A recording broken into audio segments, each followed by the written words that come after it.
Somo la leo kwa dakika moja. Baba wa mbinguni, tunakushukuru kwa jina la Yesu Kristo ambalo lina nguvu kuliko majina yote.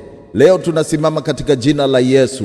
Tunakiri kwamba jina lake ni lenye nguvu kuliko magonjwa, hofu, wasiwasi, utengano, tamaa na kila tatizo linalomsumbua binadamu. Bwana Yesu, kwa jina lako tunazungumza na kila kitu kinachotutisha, kinachotukwaza kutimiza upendo wa kweli. Tupe ujasiri wa kulitamka jina lako katika maisha yetu kila siku. Tufanye jina lako liwe ngao yetu na silaha yetu katika vita vya kiroho.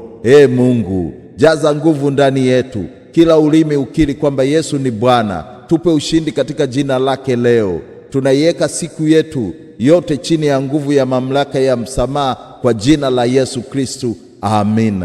Leo ni siku na kesho ni siku. Mungu amebariki. Amen.